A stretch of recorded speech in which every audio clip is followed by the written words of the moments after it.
A very good afternoon, everyone. In yesterday class, we have started chapter number two, the revision of chapter number two, that is biological classification. In this chapter, we have studied about the different kingdoms, जो living system के अंदर होते हैं, different different kingdoms, उनके बारे में हमने study किया है.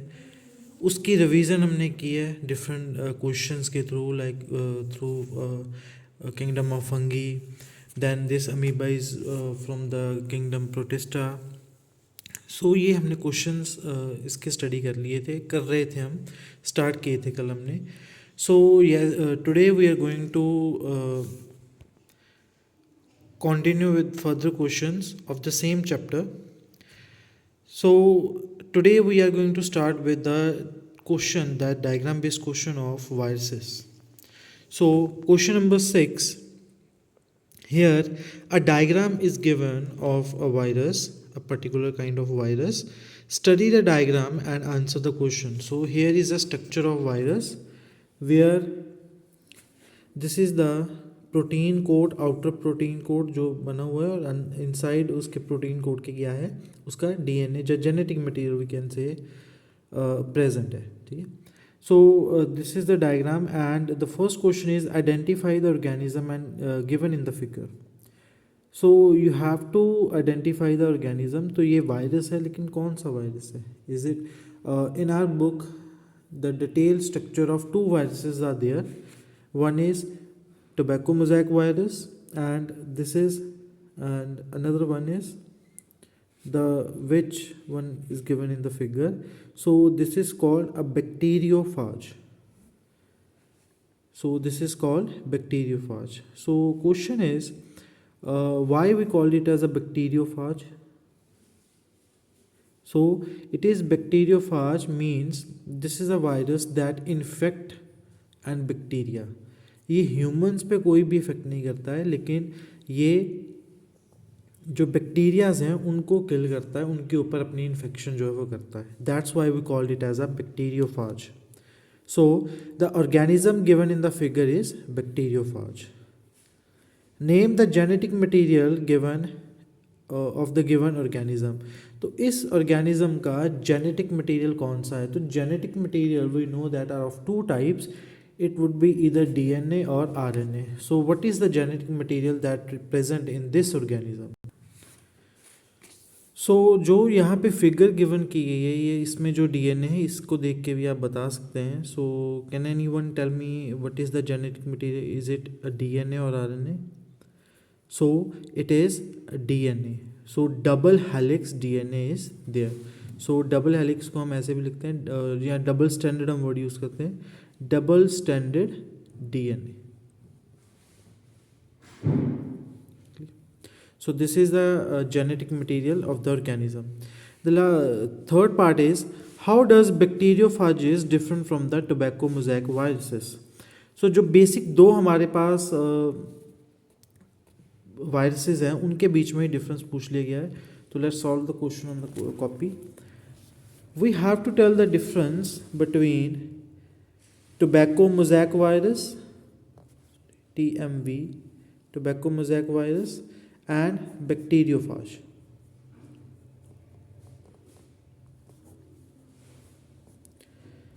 First of all, tobacco mosaic virus, it's a virus of plants.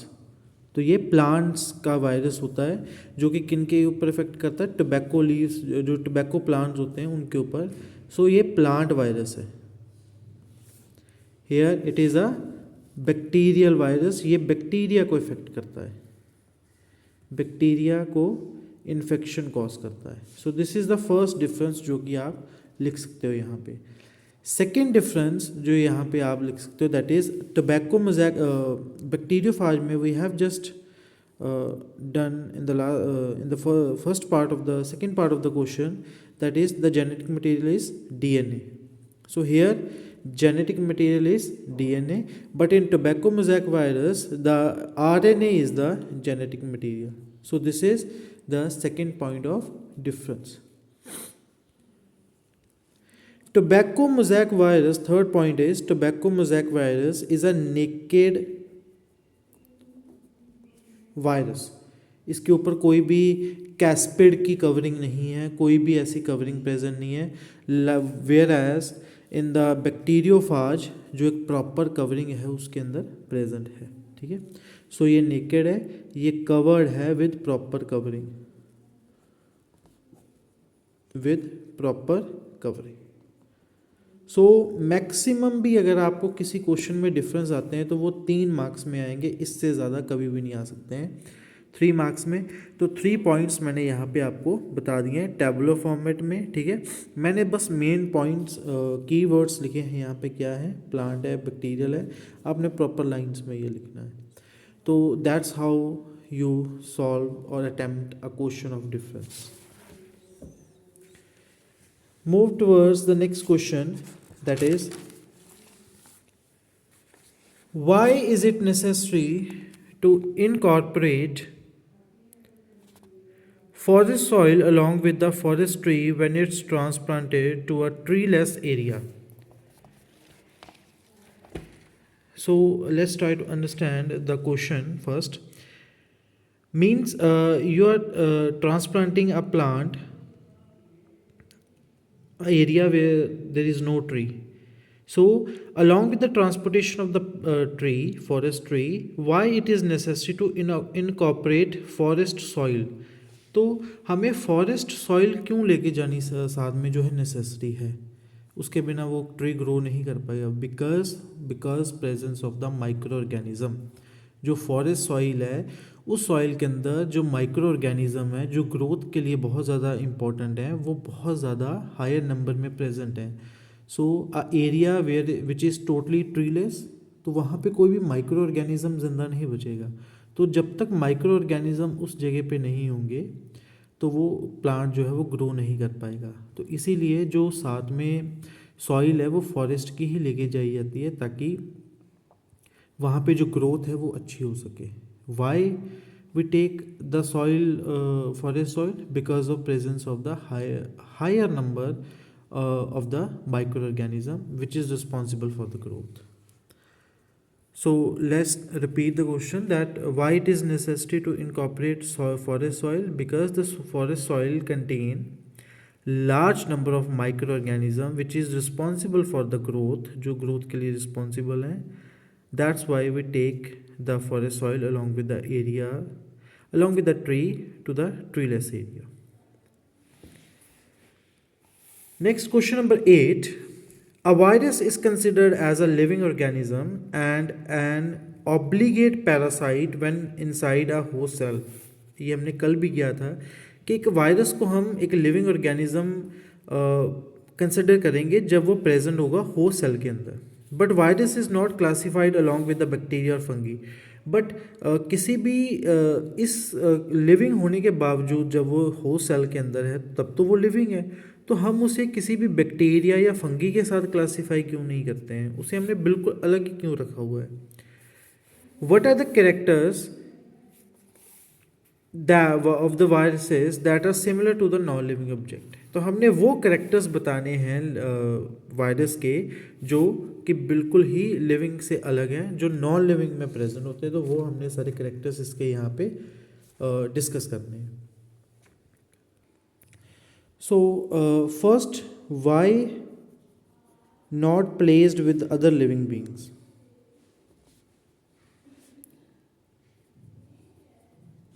With other living beings,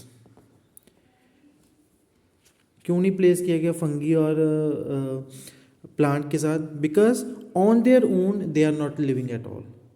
वो अपने बलबूते पर लिविंग नहीं है। On their own they are considered as a non-living. They are considered consider a living thing when they are present in a host cell. But even then they are present in a host cell, they are not fulfilling all the characters of a living organism. Like वो host की ही सारी machinery use कर रहे हैं, ठीक है, उनका अपना कोई भी मेटाबॉलिक प्रोसेस नहीं चल रहा है। तो जो लिविंग बीइंग के जो बेसिक स्ट्रक्चर्स हैं वो क्या हैं, उसमें तब भी प्रेजेंट नहीं होते हैं। तो इसलिए उन्हें जो है वो प्लेस नहीं किया गया है for with the other living beings. Now जो मेन क्वेश्चन है that what are the characters of the viruses that are not similar to the living but similar with the non living thing. So first is absence of metabolism. Viruses में अपना कोई metabolism नहीं होता है. That is the first major means character of the viruses that is similar with the non living. किसी non living thing की जो जैसे ये पेन नहीं है मेरे पास, this is a non living thing. Pen है, ये नॉन लिविंग है, तो इसका कोई मेटाबॉलिज्म नहीं है.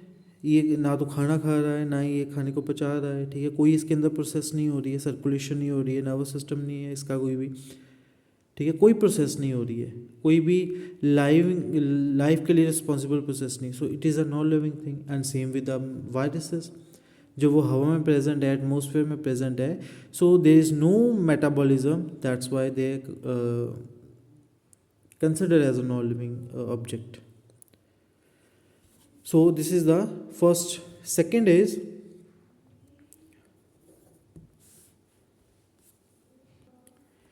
second point is lack of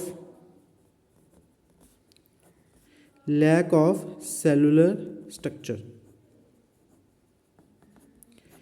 कोई भी सेलुलर स्ट्रक्चर नहीं है. अगर हम यहाँ पे if we look at this picture,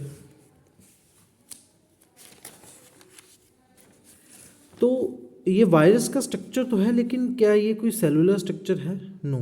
simple एक प्रोटीन प्रेजेंट है आउटसाइड पे और अंदर डीएनए है. सेल ऐसा नहीं होता है. सेल के अंदर पूरे उसके पार्ट्स होते हैं, उसकी ऑर्गेनेलीज होती हैं, लेयर्स होती हैं प्रॉपर, ठीक है. और वो एक सेल जो है एक अकेला इंडिपेंडेंट यूनिट की तरह काम करता है. ये बिल्कुल भी इंडिपेंडेंट यूनिट की तरह काम नहीं कर पाता है. So these are the 2 points which are more towards with the non-living things rather than the living things.